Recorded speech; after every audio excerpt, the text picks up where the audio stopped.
Hello, hello, hello, hello, everyone. This is Adrienne Igo, Capricorntigress of Astrology, a look inside. And it's so funny. I'm noticing now that sometimes when I come on, I'm Adrienne Igo, and sometimes I'm Adrienne Obi. I wonder what that is. I will say, as I do this reading for Gemini for the month of January 2019. Wow, Gemini, we are now nearing the end of 2018. And when I do this reading, I'm trying to pick up what I'm picking up for you, Geminis. Okay, while I do that, let me put on some lip gloss. For some reason, that always gives me a moment. I'm just trying to think of what it is I want to say to you guys and how I want to say it. Okay.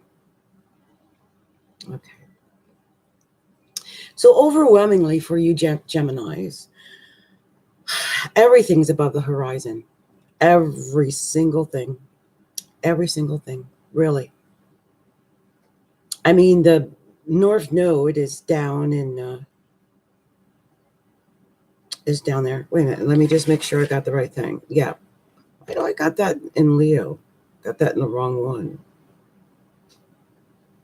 That should be over here. I'm so glad I looked at that.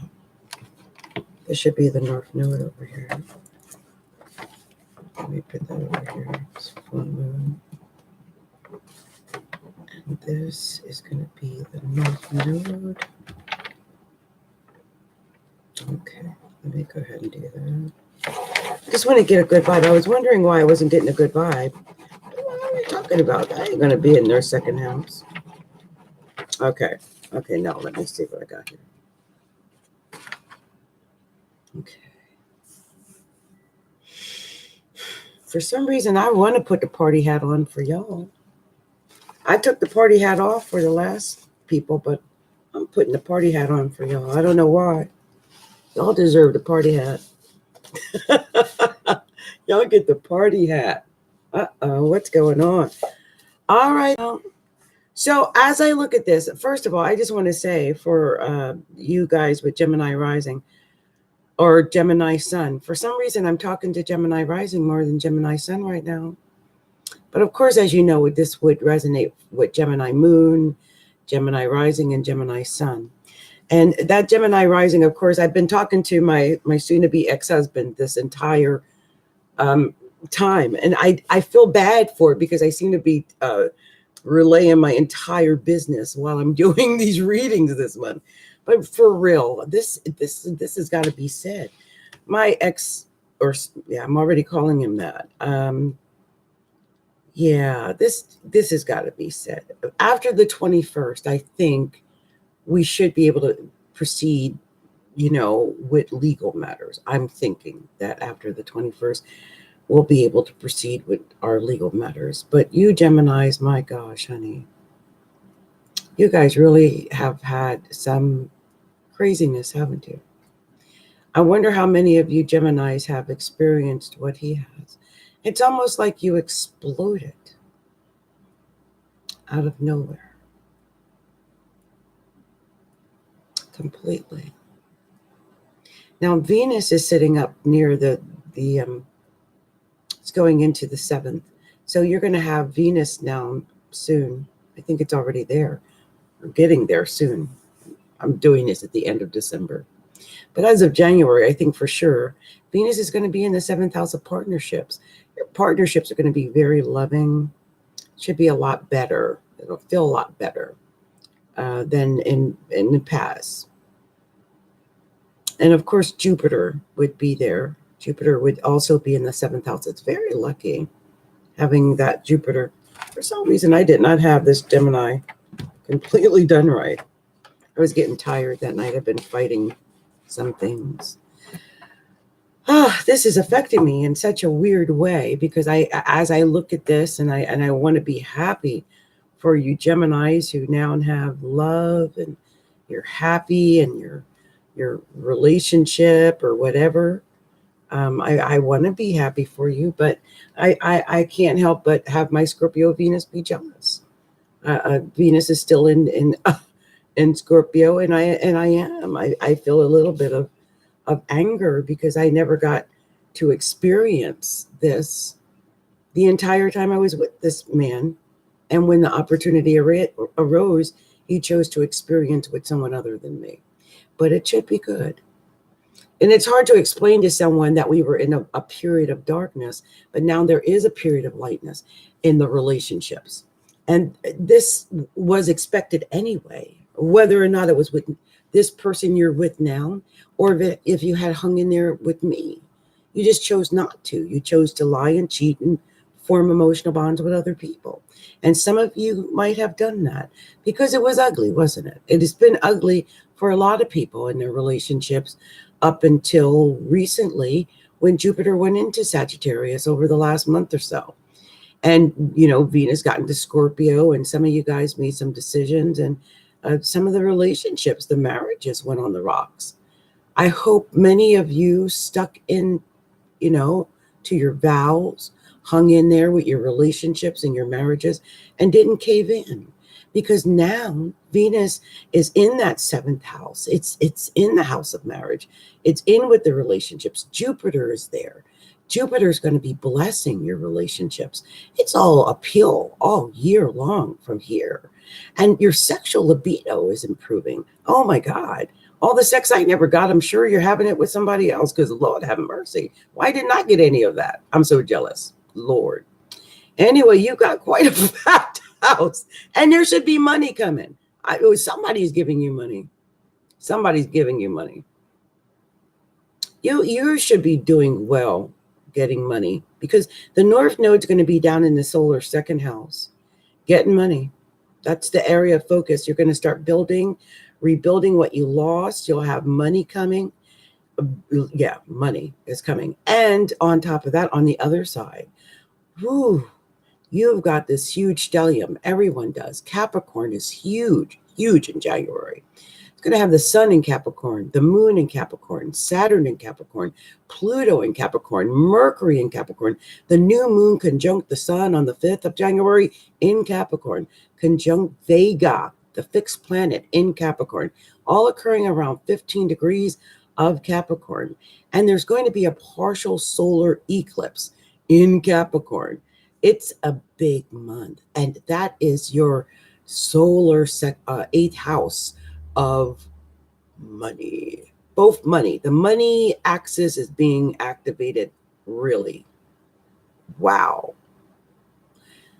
That fool might have got some money and is trying to hide it from me. That's fine. You can hide your money. I'm going to make my own money because I am the Capricorn.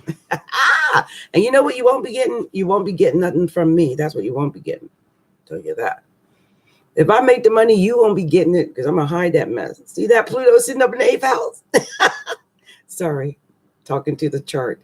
Anyway, as of the 21st, the sun will move from the 8th house into the 9th house. And as I said in the beginning, as I look at this, I see any legal matters that you Geminis have been holding up on, or just, not able to complete. You can do it now. I mean, by the time the 21st, I fully expect that from the 21st on, we'll definitely be working on getting an actual divorce paper signed and all of that kind of stuff. It's going to happen. I see that. Now, here's another thing that's been going on with you guys. Neptune. Neptune is right smack dab in the 10th house for you Geminis. It can mean that you might be expectant and hopeful for your career, your image, the things that you can attain. It just could be that you can't see those things clearly, and others can't see you clearly either. It's almost like you want it that way. That nebulous thing where people can't see you. I can tell you something, though. I was born with Neptune in the 10th house. I know all about it. It is best to let yourself be seen than not seen. And with it in the 10th house, whatever you're hiding will come to light. Remember that. You can never hide anything in the 10th house. No, you're hiding in plain sight. Plain sight. Okay, everyone knows you're an alcoholic. If you are, I'm just saying. And if you're creative, everyone knows that too. Because Neptune in Pisces is very creative. Somebody is creative. I said this in another reading. I think it was for Sag, which is the opposite of Gemini. And I saw that creative Pisces in there too. But here we are in the career. That's the career, the 10th house. Someone's very, very creative there. I'm seeing like poetry, like writing, and well, I see music and poetry maybe, and acting. Acting is really big. Also, the 11th house, you've got Mars and Uranus there. You know, with Mars and Uranus in the 11th house, I could see you might get lots of friends or be really busy on things like Facebook, Snapchat, and Twitter and stuff like that. But be aware that some of these friends that you're getting may not be all that cool. I'm seeing it. There's a couple of people you might not be able to trust in the group of friends that you have. Please be aware of that right now. Yeah, especially with Mars being in Aries. You know, I don't want somebody to try to rope-a-dope you or something that could be kind of, that's aggressive. All that 8th house. Ooh, and Mars and Aries. Don't get no fights. Try not to get into fights with people. This is not the time. That's all squaring all that Capricorn in your 8th house. That's also the house of sex, but it's also the house of death. So y'all don't get in crazy fights with friends. I'm scared. You know, on the 21st of January, as I mentioned before, there's going to be that sun in the 9th house, which I said about my divorce. I was thinking about myself, which is selfish of me because it's more than that, okay? The 9th house can be like religion. It can be like dealing with the police and legal matters. It could be dealing with politics. It could be like dealing with dogma, your in-laws, but schooling, education. I keep getting that religion, but getting into arguments with someone because see, on the 21st, the moon is going to be full in Leo, opposite that. That's in the house of communication. Someone might pop off at the mouth. There could be an argument about something like dogmatic, like that doesn't make no sense at all. It could be something like about religion or about like racism or about something you believe in that someone else doesn't believe in. Like you're on one side and they're on the other side. And it can just set off this weird thing where it could be an argument amongst friends, maybe brothers, sisters, cousins, aunts, uncles, something like that. Be aware of that and just try not to get into those kind of arguments that day. That's the 21st. And I think I'm going to leave it with that warning because I've been fighting something with my throat. But you guys, really, that full moon, the North Node, pay attention to your money this month. It's all about the money this month. Pay attention to your money. Anyway, much love and light to all of you. And I hope you have a wonderful New Year's. I hope 2019 is going to be wonderful for all of you. Happy January to everyone. Much love and much light to you all. Bye now.